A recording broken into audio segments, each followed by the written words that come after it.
묻기도 드립니다. 그러므로 너희는 내가 오늘날 너희에게 명하는 모든 명령을 지키라.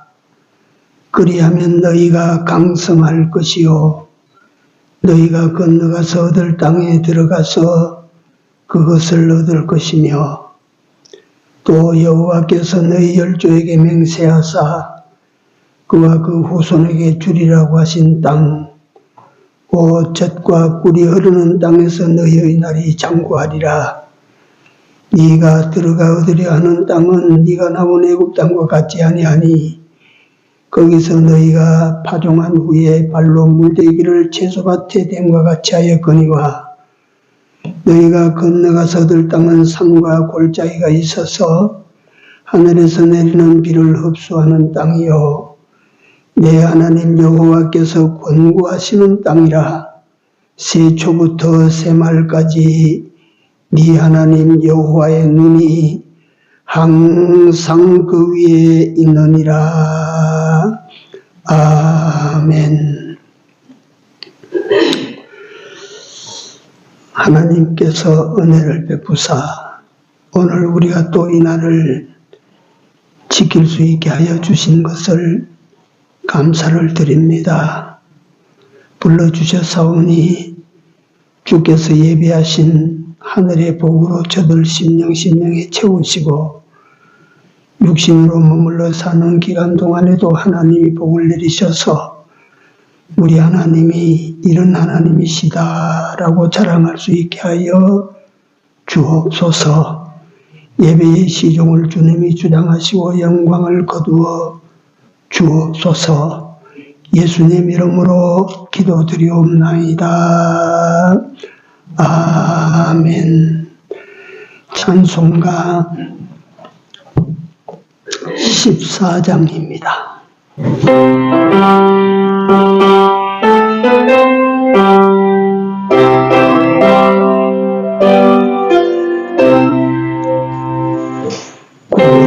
구세주를 아는 이들 찬송하고 찬송하세.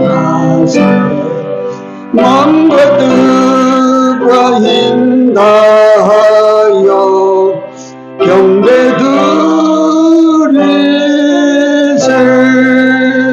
진리 대신 우리 주는 영원토록 변함없네. 성도들아 주를 믿어 이리 섬기세.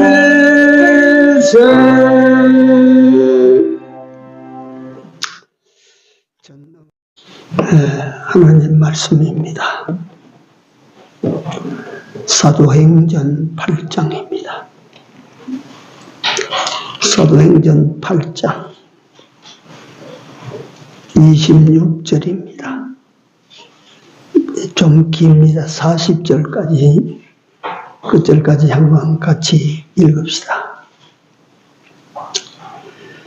주의 사자가 빌립더러 일러 가로되 일어나서 남으로 향하여 예루살렘에서 가사로 내려가는 길까지 가라 하니 그 길은 광야라. 일어나 가서 보니 에디오피아 사람 곧 에디오피아 여왕 간다게의 모든 국고를 맡은 큰 권세가 있는 내시가 예배하러 예루살렘에 왔다가 돌아가는데 병거를 타고 선지자 이사야의 글을 읽더라. 성령이 빌립더러 이르시되 이 병거로 가까이 나아가라 하시거늘 빌립이 달려가서 선지자 이사야의 글 읽는 것을 듣고 말하되 읽는 것을 깨닫느뇨. 대답하되 지도하는 사람이 없으니 어찌 깨달을 수 있느뇨 하고 빌립을 청하여 병거에 올라 같이 앉으라 하니라. 읽는 성경 귀절은 이것이었으니 일렀으되 저가 사지로 가는 양과 같이 끌려왔고 덜 깎는 자 앞에 있는 어린 양의 잠잠함과 같이 그 입을 열지 아니하였도다. 낮을 때에 공변된 판단을 받지 못하였으니 누가 가히 그 세대를 말하리요. 그 생명이 땅에서 빼앗김이로다 하였거늘 내시가 빌립더러 말하되 청컨대 묻노니 선지자가 이 말한 것이 누구를 가리킴이뇨? 자기를 가리킴이뇨? 타인을 가리킴이뇨?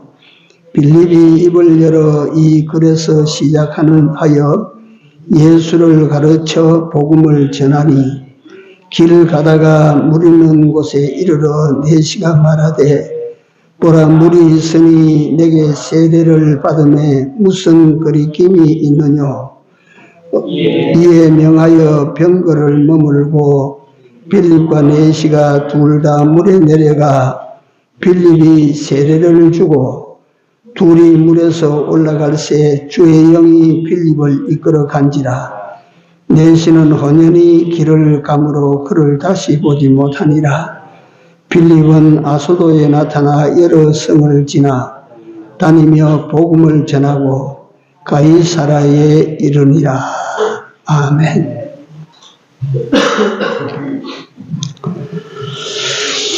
우리 복음송 한 장 드리고 예배 말씀 증가하겠습니다.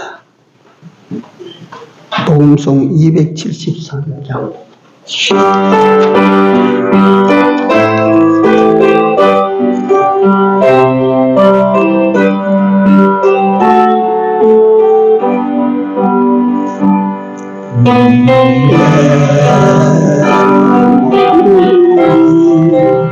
주의 온총 받은 자들아 주께서 나의 함께 계심을 아노라. 언제나 주만을 찬양하며 따라가리. 시험을 할 때도 함께 계심을 빌노라. 이름도 곳에라 주가 지켜주신다. 어두운 밤에도 주의 밝은 빛 인도하여 주신다. 우리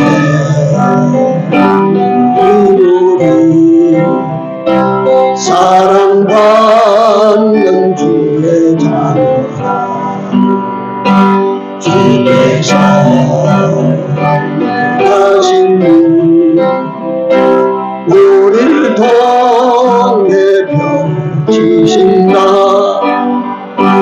고통과 슬픔 중에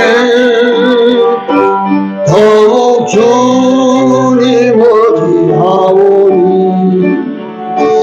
외로움을 변해도 주님 더욱 찬양하리. 이 믿음도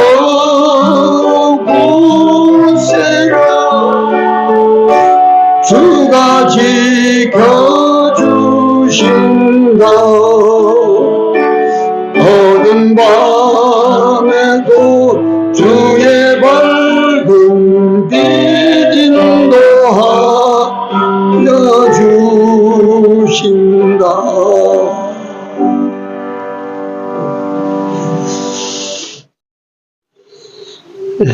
오늘 제목이 가사의 축복이라고 하는 제목을 붙였습니다. 가사라고 하는 것은 땅 이름입니다. 땅 이름. 여기 나오는 빌립은 예수님의 12명의 제자 가운데 한 분입니다. 먼저 빌립을 간단히 소개하면 이 사람은 갈릴리 호수 근방 가까운 곳 베셋다 출신입니다. 원래 베드로의 동생 안드레와 함께 세례 요한의 제자로 섬겼던 사람입니다. 이성적이고 수리에 밝은 사람입니다. 소심한 편이기도 합니다. 예수님께서 십자가의 죽으심과 부활을 목도한 후에 오순절 마가 요한의 다락방에서 성령을 받고 소아시아 지금 터키 부르기아 지방에서 복음을 전하다가 우상신전이 있는 히에라폴리에서 순교로 하나님의 부름을 받아 떠난 예수님의 제자였습니다. 이 사람이 성령을 받아서 지금 이디오피아의 내시 간다게의 내시 국고를 맡은 높은 관직에 있는 사람에게 복음을 전하는 장면을 오늘 우리는 사도행전 8장 26절에서 40절 이 안에서 볼 수가 있습니다. 이 복음을 전했던 그 땅 이름이 가사입니다. 가사. 이스라엘 예루살렘의 남쪽에 있는 지역인데 이스라엘 나라는 작습니다. 작은데 예루살렘 그 지역 그 선을 등고선으로 해서 그 위쪽으로 갈릴리 호수 쪽으로는 비가 오고 참 가나안 땅, 그 비옥한 땅입니다. 그러나 예루살렘에서 사임 쪽으로 내려오면 사막이에요. 비가 안 와요. 그 조그마한 땅에 건명하게 그런 두 곳으로 나뉘어져 있는데 가사는 저 사막 광야 가운데 있는 땅입니다. 유서 깊은 지역입니다. 창세기 10장 19절에 보면 함의 아들 가나안의 후손들이 쭉 거주했던 땅이 가사입니다. 가사. 여호수아가 가나안을 정복할 때 이스라엘이 점령해서 이스라엘 땅으로 편입시킨 땅입니다. 가사. 여호수아 11장 22절에서 23절에 보면 이스라엘 자손 땅에서는 오직 가사와 가드와 아스돗을 제외하고는 아낙 사람으로 살아남은 자가 없다. 그 아낙 자손들은 신장이 장대하고 거인족인데 이 가사에 여기서 머물러 사는 사람은 살려놨어요. 왜냐하면 그 땅이 이 이스라엘 땅으로 편입이 됐기 때문에 그는 이 안에서 살아라. 사사기 16장 21절 이하에 보면 비극이 여기 땅에서 벌어집니다. 그 사사시대 이 땅은 블레셋 사람들이 차지하고 살았습니다. 그 블레셋 사람의 수도로 삼았던 땅이 가사입니다. 그 가사 땅에서 이스라엘의 유명한 사사 삼손이 비극으로 얼룩진 땅입니다. 문배임을 당하고 연자맷돌을 돌리다가 그 우상 축제일 날 그 백성들과 함께 죽어갔던 땅이 가사 땅입니다.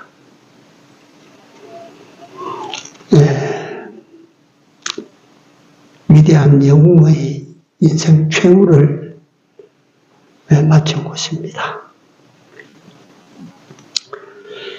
이런 슬프고도 쓸쓸하고 적막한 광야에서 하나님의 축복을 받는 사건이 여기에 기록이 되어 있습니다. 이 메마르고 황량한 광야에서 하나님의 복을 내리신 사건들을 보면 광야에서 하나님께서 예수님이 계실 때도 광야에서 복을 내리셨어요. 그러니까 복이라고 하는 것은 진짜 하나님을 믿음으로 말미암아 받는 복은 조건에 좌우되는 게 아니에요. 아이고 거기서 큰 수입을 받다. 아이 땅이 좋으니까 소출이 많이 나니까 수입받지. 그럴 거 아닙니다. 네. 하나님께서 복을 주시려고 하면 여러분들이나 내나 무슨 조건을 만들어 놓으니까 복을 주시 그거 아니에요. 네. 참 우리 여러분들 하나님 잘 믿으셔야 됩니다. 진짜 믿으세요. 지금도 시퍼렇게 살아계신 하나님이시라.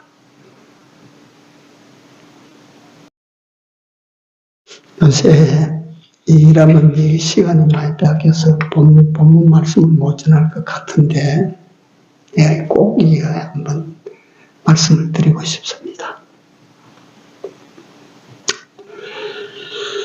네, 요새 기독교가 타락했어요.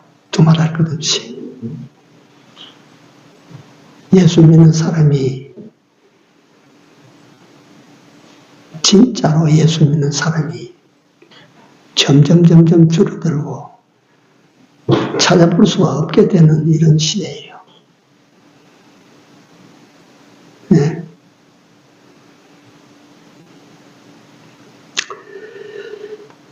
우리 예수 그리스도와 그 하나님을 믿고 믿는 이 생명의 종교인 기독교와 상극이 되는 종교가 이슬람입니다. 이슬람. 불교가 아니고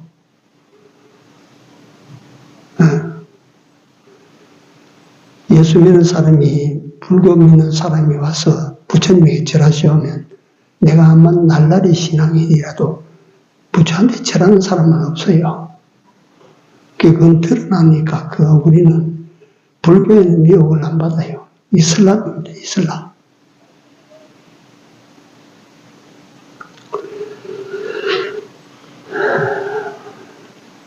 이슬람이 우리 기독교가 성경을 중심으로 살아가는 것처럼 이슬람은 코란이라고 하는 이슬람 경전이 있습니다. 그 코란이라고 하는 경전의 첫 장을 열면 우리는 성경을 열면 무슨 말씀을 대합니까? 태초에 하나님이 계시니라. 그런데 코란 첫 장을 열면 코란에도 하나님이 외에는 다른 신이 없다. 마음에 드는 하나님이 보내신 사자다.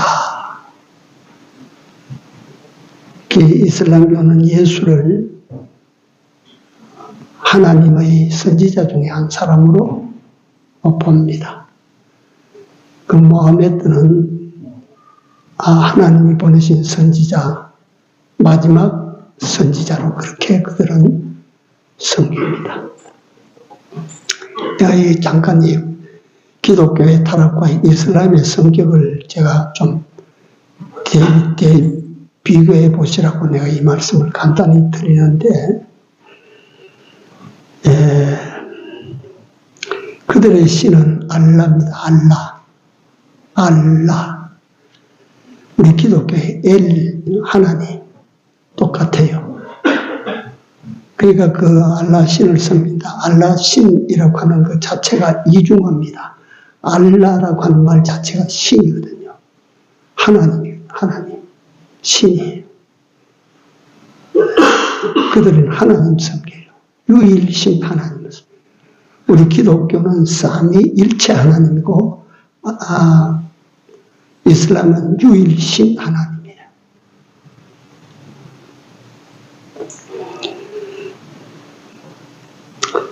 우리 기독교에 알라라고 하는 말의 의문이 엘올람이라고 하는 기독교 구약에 나오는 하나님의 호칭 중에 하나인 엘올람이라고.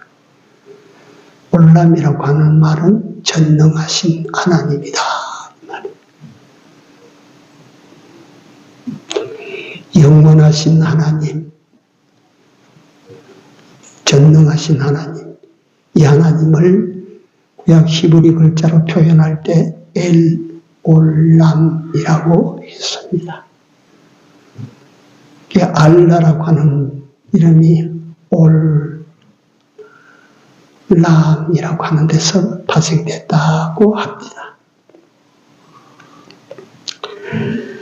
이 이슬람이 지키는 유명한 5기둥 신앙 기둥이 있는데 그걸 내가 잠깐 소개를 해드리겠습니다. 첫째 기둥이 이맘이라고 합니다. 이맘. 믿음입니다. 믿음. 그들이 알라를 믿는 믿음은 우리 기독교와 비교가 됩니다. 우리는 믿고자 해서 믿지만 그들은 본능적으로 믿는 겁니다.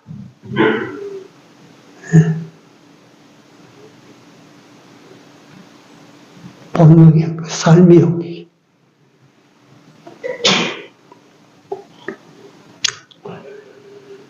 알라 신 외에는 다른 신이 없다. 인정을 안 해요. 그러니까 중동 전쟁이 일어났을 때 파키스탄에 강력한 시아파 이슬람 교도들이 옛날부터 전해 내려오는 무슨 유적, 기독교 유적 이걸 다 부수는 거예요. 세계 우상 만들지 말라고 했다는 걸 그들은 더 잘 지키는 거예요. 신앙 만들며. 그러니까 세계 역사가들이 이슬람이 들어서 말이지 인류 유산을 저렇게 부숴댄다. 꿈쩍도 안 해요. 다 부숴버려요.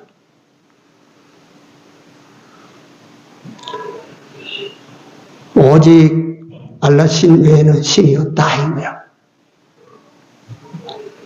이 마음이란 믿음입니다. 믿음. 그들이 지키는 신앙의 5기둥. 두 번째가 셀르라고 하는 기도입니다. 기도. 그들은 하루에 5번씩 기도하는 거예요. 기도문을 외워가지고 있다가 기도 시간이 딱 되면 어디든지 서서 그 기도문을 외우는 거예요. 성금요일이 되면 그들의 사원 첨탑 높은 꼭대기에서 기도 소리가 확 퍼지는 거야. 그러면 그 소리가 들리는 곳에 있는 사람들은 전부 그 바닥에, 거기 뭐 논바닥이든지 길바닥이든지 산이든지 무릎을 꿇고 앉아서 기도하는 거예요. 제 기독교인들과 비교해보라고 내가 하는 거예요. 이건 그냥. 이게 옳다, 꼭 이래야 된다, 뭐 형식을 이래 갖춰야 된다는 그 말은 아닙니다. 그들의 정신세계, 그들의 신앙세계.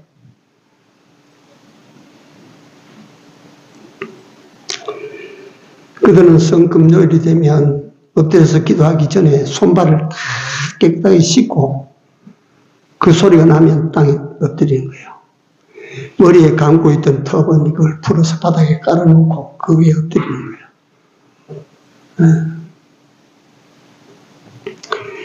세 번째 자가트, 연보입니다. 연보. 그들은 그것이 생활이에요. 일정량의 수입이 일정량의 틀림없이 떼냅니다. 그걸 떼내서 어떻게 사용하냐. 가난한 자들을 위한 구제기로 다 쓰는 거예요.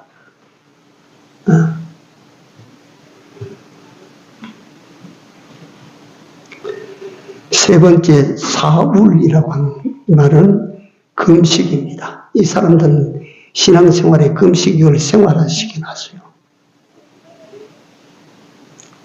그 금식 기간이 있어요. 1년에 라마단이라고 하는 소리 들어보셨죠?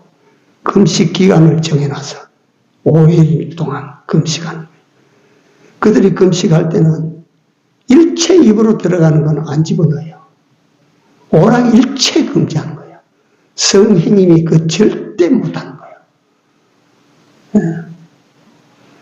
그러니까 그들은 금식 기간 동안에는 오직 알라, 그 신과의 교제, 이것 외에는 안 하는 거예요.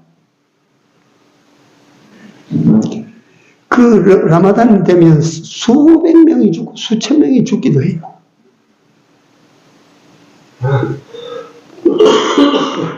그 다음에 다섯 번째 기도가 뭐냐면 하하지라고 해서 성지순례. 그들의 성지순례는 이슬람 교도들이라면 그게 꿈이에요. 1년에 한 번씩 메카에 몰려들어서 말이지. 그 사각 새카만 돌로 짜놓은 마호메트의 무덤이라고 하는 그 무덤을 도는 거예요.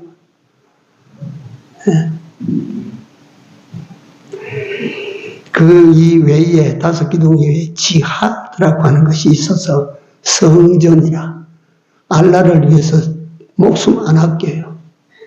가는 거예요. 전쟁터에. 지하드라고 해서. 네. 그들은 그 정신이 기독교는 기도합시다. 이래서 기도하고 예배 드립시다. 주일날 오십시오. 이래서 겨우 주일날 교회 찾아오고 이런데 그들은 그런 게 없어요. 삶이 그렇게 되어 있는 거예요. 그러니까 그들의 이슬람 교도의 신앙에는 외식이라고 하는 건 없어요. 네. 제가 왜 이런 말씀을 드리냐면 시대 신앙 상태, 신앙 교회들의 상태가 너무 속화되어 있어요. 더러워져 있어요.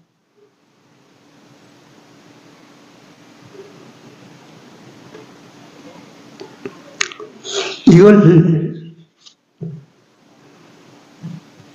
새롭게 신앙생활하고 시대에 맞춰 신앙생활하는 사람들은 이게 기독교인가 보다, 이게 신앙생활인가 보다, 이렇게 다 받아들여요. 이렇게 다 받아들인다고.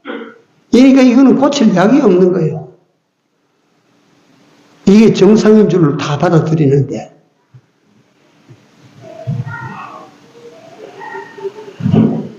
그래서 오늘은 제가 이 사도행전 8장 26절 이하 40절 여기에서 뭔가 새롭게 좀 한번 내가 하나님 앞에 정말 기도하고 이 말씀을 내가 만들어 봤습니다.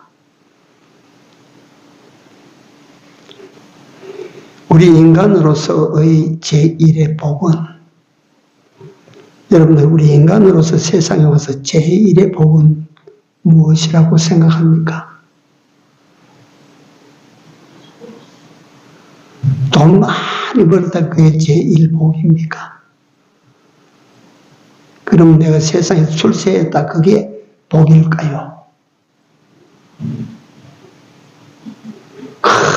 내가 경영하는 사업을 성공시켰다 그게 복일까요? 구차하게 제가 자꾸 이런 설명을 드립니다마는 여러분들과 내가 예수를 만났다고 하는 사실이 복인 줄 아십시오. 내가 예수를 만났어.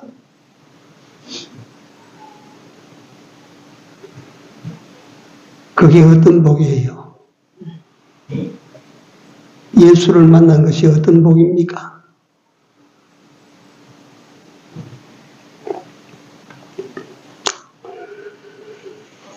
그래서 그러나 이 복이 왜 복인지 세상 설명할 필요도 없겠지만 다 아시니까 오늘 우리가 살아가고 있는 이 세상을 성경은 광야라고 가르칩니다. 잘 들으셔야 돼요, 이거요. 오늘 제목이 광야 가사의 은혜입니다. 가사의 축복. 가사는 광야예요. 광야 한복판에 있는 이제 사라진 도시입니다.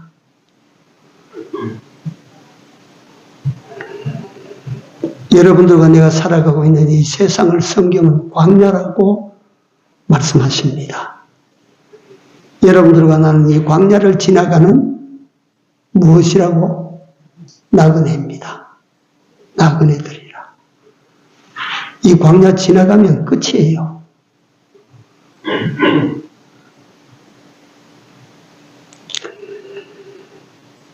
구스네 씨가 그 광야에서 결국 어떤 복을 받았느냐? 빌립을 통해서 예수 그리스도를 복으로 받았어요.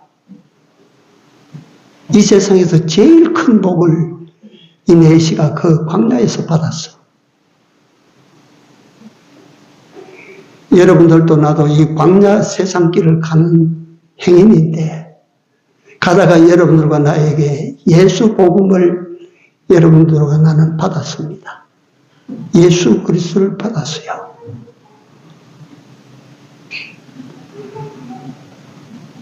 이게 복인 줄 아는 사람은 이게 복입니다. 이게 별게 아니고 시시하게 여기는 사람은 복을 받아놓고도 그 복을 자기 복으로 삼지 못해요. 누리지 못해요.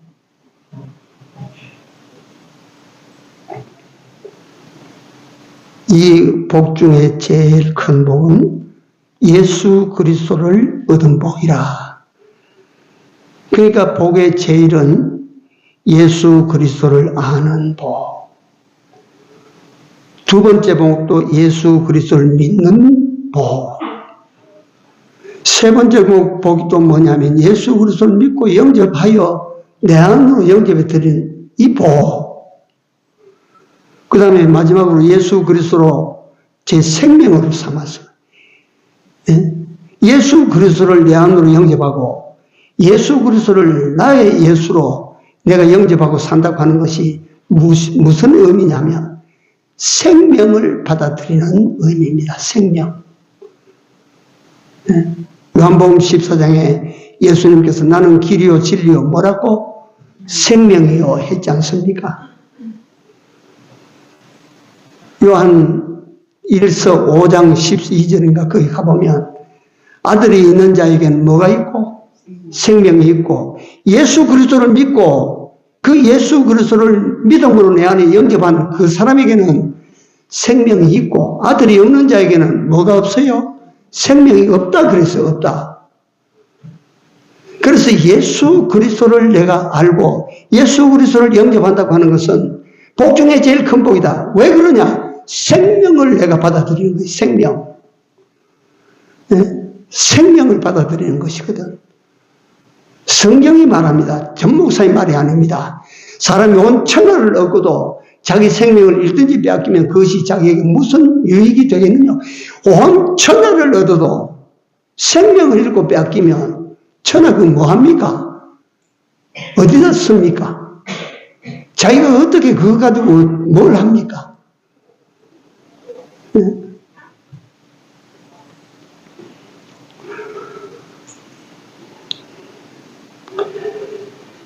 예수 그리스도가 제일 복인 줄 아시기 바랍니다. 예수 그리스도를 내가 만났다. 그분을 얻었다. 그분을 내 속에 모셨다. 그분이 내 생명이 되고 사도 바울은 그렇기 때문에 내가 사는 것은 이제는 내가 사는 것이 아니요 내 안에서 예수께서 그리스도께서 사신 것이야. 이 사람은 복 있는 사람이야. 복 있는 사람. 네.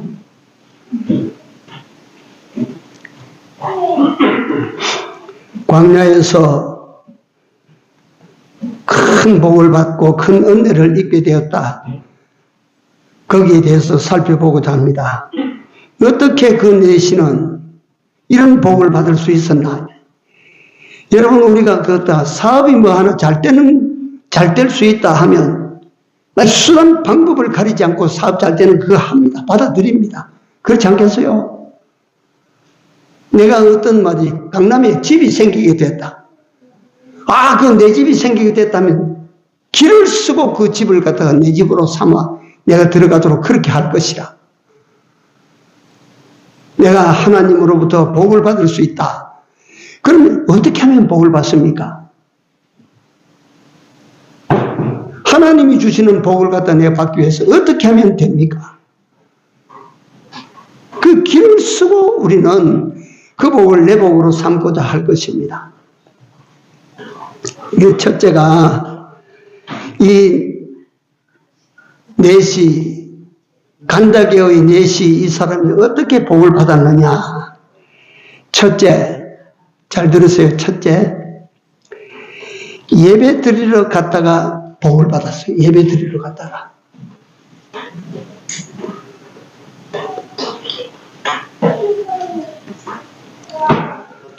자, 이리 보십시오. 예배 드리러 갔다가 복을 받았습니다. 이디오피아에서 예루살렘까지 거리를 이 참고해서 설명하기를 육천리길이라, 우리나라 이수 육천리길. 육천리길인데 키로수로 서울에서 부산까지 거리가 500km입니다. 500km. 왕복하면 1000km입니다. 6000km면 서울에서 부산까지 왕복하는 걸 6번 합니다. 6번. 그 머나먼 길을 이 에디오피아 넷이 간다게라고 하는 사람이 국고를 맡은 중신 중에도 중신인 이 사람이 예루살렘에 예배를 드리기 위해서 그 머나먼 길을 올라온 것입니다. 어떻게 올라왔나? 기차 타고 올라왔나? 비행기 타고 올라왔나?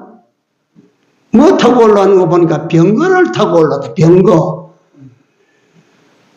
말이 끄는 전쟁용 수레입니다. 전쟁용 수레. 가다가 험한 일들이 많이 일어날 것 같으니까 병거를 타고 올라왔다. 그 병거라고 하는 것이 그렇습니다.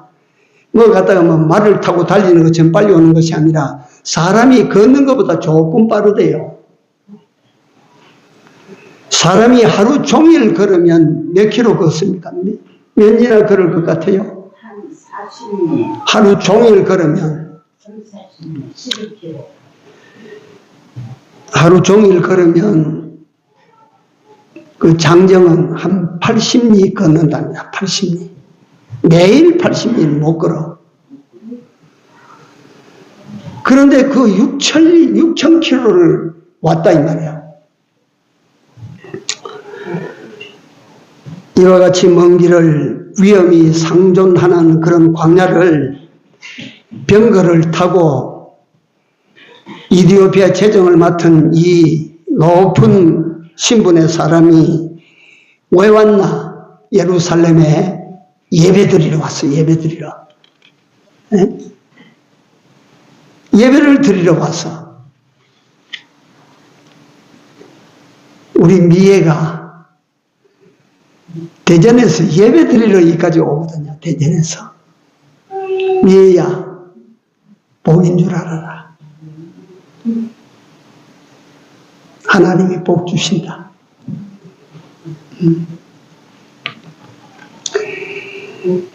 자, 예배라고 하는 말을, 예배라고 하는 것에 대해서 잠깐만 설명을 드립니다. 글자를 풀이하면 예도 예자입니다. 절배자입니다. 절배. 내가 예의를 갖추어서 절하는 것입니다. 이게 예배입니다. 예배. 글자를 풀이한 예배입니다. 그 예배라고 하는 예배 속에 들어있는 의미를 생각하면 첫째, 하나님의 부르심의 은혜가 밑바탕이 되어 있어요. 예배는. 하나님의 부르심. 내가 가고 싶어서 가고 오고 싶어서 오고 막 그래서 예배 되는 것 같은데 예배는 하나님의 부르심입니다. 물론 하나님의 부르심에 응하기도 하고 노하기도 하고 예스하기도 하고 하지만 그건 말이죠. 각자에게 자유를 줘놔서. 그러니까 마태복음 22장에 거기 가보면 어떤 임금님이 아들 혼인잔치를 열어놓고 손님을 청했어요. 그러니까 어떤 사람은 상업차 가고 어떤 사람은 밭갈로 가고 어떤 사람은 어떤 놈은 나쁜 놈을 말이지. 그거 갖다가 초청장 가지고 온 사자를 갖다가 죽여버렸어. 그러니까 그 부름에 응하는 것도 내 마음이고, 불응하는 것도 내 마음이고, 아, 예배요, 그럼 드려야지요 하고, 오는 것도 내가 결정하고, 그래 하는데, 예배에 참여할 수 있도록 하는 위에서 원천적으로 조정하시는 하나님에 의해서 은혜가 있어서 여러분들을 오늘도 이 교회 주일 예배에 참석한 줄로 믿습니다. 하나님께서 은혜 베풀어 주셨다 이 말이야. 네? 네. 그게 내가 은혜 베풀지 않으면 올자도 없고 내가 말이지. 내가 부르지 않는데 올자가 없다 이 성경은. 그 예배 드리러 온다고 하는 이 자체가 우리는 하나님으로부터 은혜, 다시 말하면 복을 받은 줄로 아십시오. 내가 큰 복을 받았다. 오늘 내가 복을 받았습니다. 시간이 벌써 저렇게 됐어요. 잠깐만 참고 들어주시기 바랍니다. 예배 드린다고 하는 것의 두 번째는 하나님의 높고 위대하심 앞에 내가 굴복하는 의미를 말합니다. 한번 받아주시기 바랍니다. 하나님 앞에 굴복하고, 그렇죠. 우리가 적군 앞에는 굴복 안 합니다. 세상 인간들에게는 우리가 굴복하면 안 되는 거예요. 굴복할 자가 있지만, 대통령이면 대통령이 신하는 대통령에게 굴복해야 되고, 장군이면 그 밑에 있는 부하는 장군에게 굴복해야 되고, 회사원이면 그 사장에게 굴복해야 되겠지만, 부당하게 시키는 일은 우리가 굴복 못 합니다. 전심으로 우리는 굴복 못 하는 거예요. 하나님에게는 우리가 어때야 됩니까? 항상 하나님은 옳으신 줄 믿으십시오. 항상 하나님은 바르신 분이십니다. 그러니까 하나님 앞에는 항상 굴복이요. 예배가 뭡니까? 하나님 앞에 전심으로 내가 당신에게 굴복합니다. 예배가 뭡니까? 전심으로 당신 앞에는 언제든지 나는 굴복합니다. 나를 써주십시오.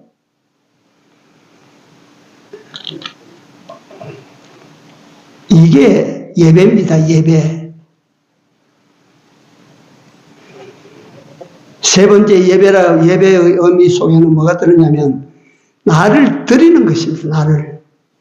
날 받아주십시오. 예배는 하나님께 날 드리는 일입니다. 하나님 날 받아주십시오.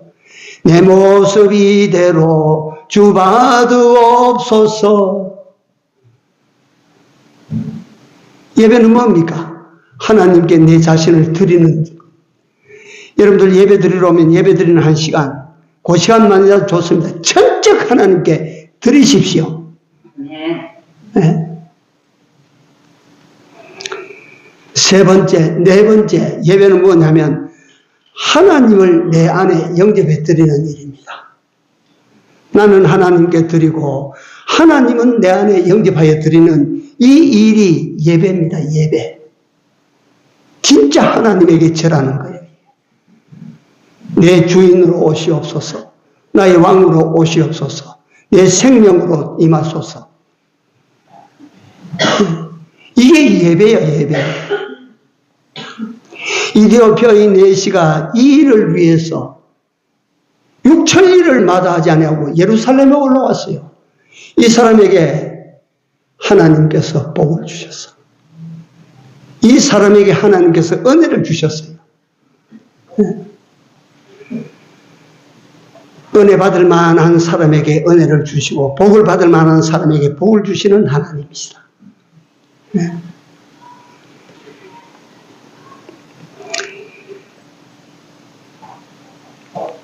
시편 1편에 보면, 그러니까 오늘 시간이 너무 많이 돼서 이디오피아 내시가 어떻게 해서 복을 받았나. 제일 첫 번째가 예배하러 왔다가 예배 드리기 위하여 왔다가 복을 받았다. 두 번째로는 성경을 읽다가 복을 받았다. 세 번째로는 주의 사자를 영접하여 드렸다가 복을 받았습니다. 요건 오후에 마저 드리도록 하겠습니다. 기도하겠습니다.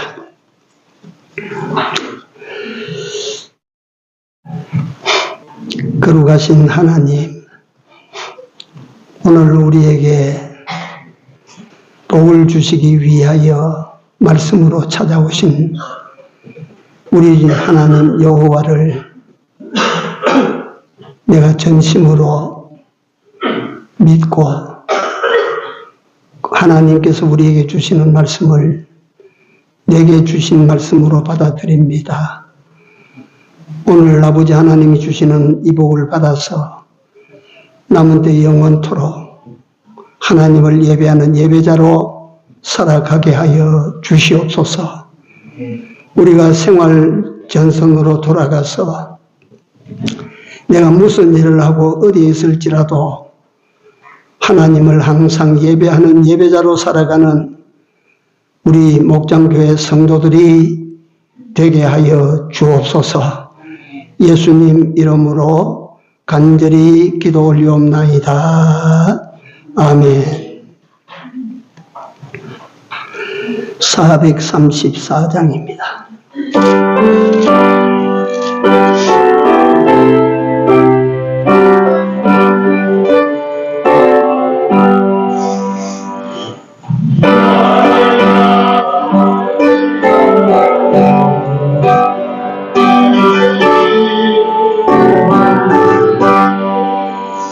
내 주 안에 있는 긍휼 어찌오시나요. 믿음으로 사는 자는 하늘 위로 가겠네. 무슨 일을 만나든지 만사형통하리라. 무슨 일을 만나든지 만사형통하리라. 나의 갈 길 나가도록 예수 인도하시니 그의 사랑 어디든지 말로 할 수 없도다. 성령 감화받은 영혼 하늘 날아갈 때에 영영 부를 나의 찬송 예수 인도하셨네. 영영 부를 나의 찬송 예수 인도하셨네.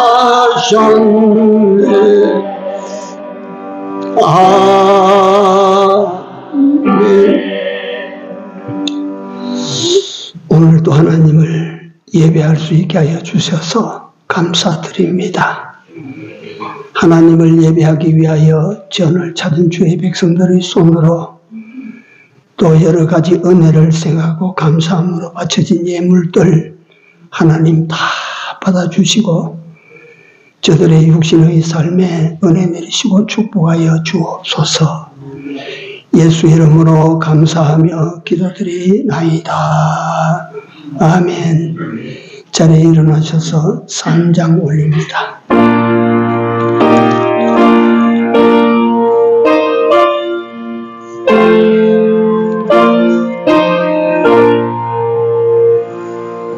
이 천지간 만물 돌아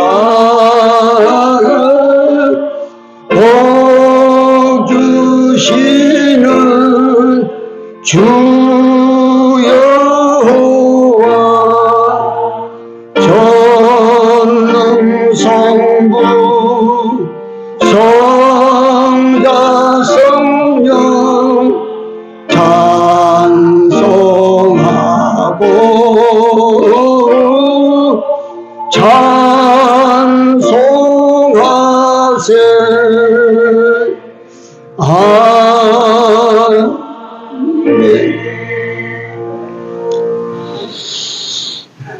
지금은 우리 구주 예수 그리스도의 은혜와 하나님 우리 아버지의 무한 극진하신 사랑하심과 성령님의 감화감동 교통 역사하심이 광야의 인생길에서 주시는 복을 받는 저들이 되기를 마음으로 원하고 하나님 앞에 예배를 잘 드리기를 원하고 작정하는 이 백성들 머리머리 위에와 교회 위에 이제로부터